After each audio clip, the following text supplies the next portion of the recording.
Today we're in the shop to talk about Alex, stop it. Today we're in the stop it. Today we're in the shop to talk about all the mods that we've been working on. Oh my gosh, stop it. Today we're going to talk about the mods that we've been working on. If Alan will knock it off. Today we're going to talk about mods.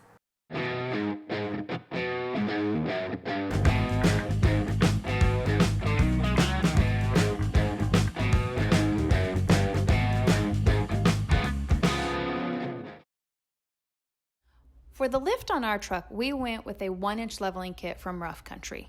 It required a spacer where the Multimatic shocks mount up. Since we have the diesel, the body lift is not an option, but the gas trucks do have the option for a 1 1/4 to 1.5 inch body lift.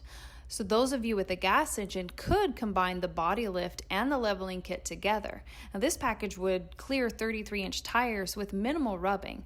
It wouldn't clear 35-inch tires, but you would have a really nice stance on your truck. After our tire video, we ended up with quite a few questions with people asking more about trimming the fender and things like that. So we're going to go a little bit more into detail about that really quickly. Now that we have the tire off, we have to get this fender flare off. And right down here you can see this is the area where I actually did the trimming, but I'm going to pull this off because we trimmed the metal back just a little bit below it. Takes a T15 Torx.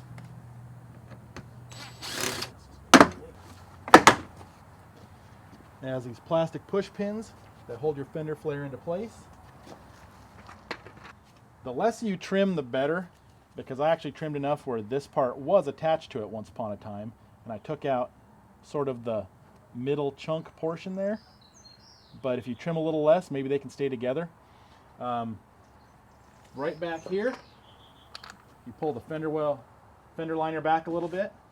You can see the screw mounts and where I trimmed up through here on this pinch weld and up along this line a little bit and just out to the edge of the fender here. And then I also tap these screw mounts in just a little bit to give myself a little bit of extra clearance. And they're still they're really pretty flimsy. They'll move pretty easily, so it'd be easy to put them back to where they were. When it's all said and done, once I've done a little more testing, and if I like where it's at, and I think I do, I've wheeled it enough at this point where I don't think I'm going to have any contact at all.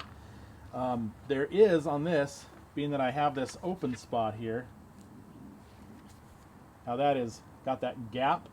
It's really closed up when it's all together, but there are still some little spots here where mud or anything like that could get back inside here and eventually kind of live in that pocket and maybe cause some rust.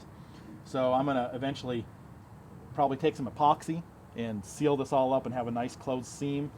Just make sure after you've done all this, you spray a little paint on that metal to make sure you don't have any rust there. One thing I did do afterwards, I didn't like, after I trimmed it, that I had this little bottom piece seemed like it wasn't held on quite as nice. It had a little looseness to it. So I just took a self-tapping screw and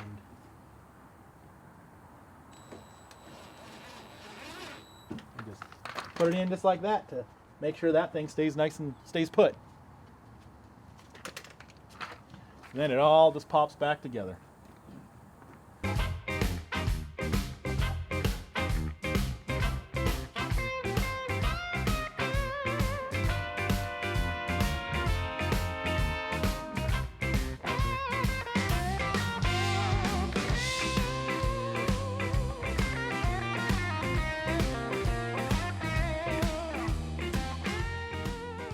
We are going to show you the bump stop modification that you need to do if you do a leveling kit on your ZR2.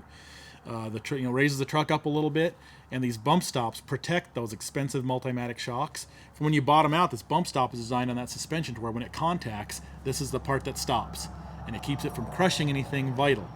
And whenever you lift the vehicle, there's a larger clearance there, and so we need to install a longer bump stop to protect those expensive shocks. So we're going to show you what we do here. First of all, these are the Belltech 4924 bump stops. There's kind of a I don't know exactly what they're designed to fit specifically. They're universal kind of a fit, but these are ones that will work for this. Found this information, a lot of this information on the lift and these is available online. You can go to some great places like the Colorado Fans Forum. That's where I found this. Our friend Greg has done a lot of really cool things with his ZR2, and these are one of the things that he did. He did a lot of legwork initially early on finding out this information for a lot of us, and a lot of us have been really able to benefit from that great information that he found. So anyway, you can check him out if you'd like. He's got great information on his truck, one of the coolest trucks out there. You're going to measure this clearance right below the bump stop. Between the lower control arm and the bump stop is the clearance you're measuring. First thing you have to do is you have to knock it out. You can do it the old-fashioned way with the old hammer and chisel.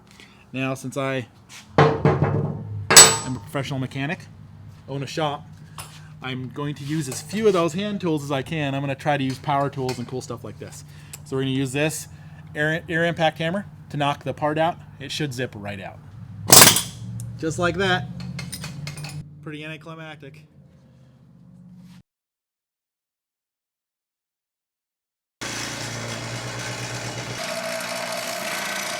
This will work for a lot of people. Leaving the bump stop full length to where it contacts the lower control arm. It'll definitely protect the shock. It's probably going to firm things up a little bit. Probably give you a little flex off-road.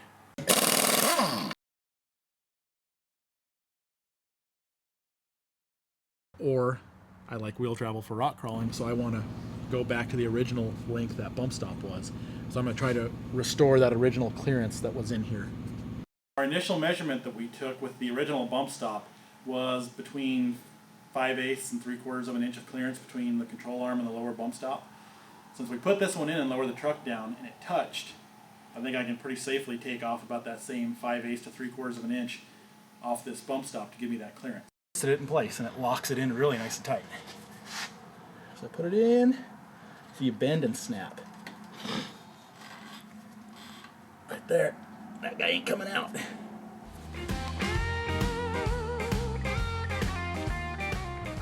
If you have a ZR2 and a Duramax at that, with a little diesel, the exhaust on them really hangs low and it's huge at the end. So what we did, and this was the first modification we made to the truck, we removed this. Actually, we took it to our local muffler shop and had them remove it, and then reroute our exhaust for higher clearance. The gas ZR2s are not as bad. The exhaust doesn't hang in the way quite as bad, but it still is vulnerable. So I would still recommend even making some sort of a clearance modification on those. Now, being that it's a diesel, these go through what's called a Regen Cycle, and when that happens, the exhaust gets even hotter than normal. And I've had a few people wonder about that and wonder if it was too close to anything. So I basically relied on my muffler guy's experience, and he's done some of these on different trucks before and some diesels. And I just said, you know what to do. If you're comfortable with it, let's go for it. And so he routed it like he did, and he said, I think you'll be fine with it the way it is. And so far, so good. We've got about 4,000 miles since we made this modification to the exhaust, and it's gone through multiple regen cycles, and no issues at all. No signs of any melting or heat damage anywhere. It works great. It stays out of harm's way. I really love this modification. Possibly my favorite modification we've made to the truck so far.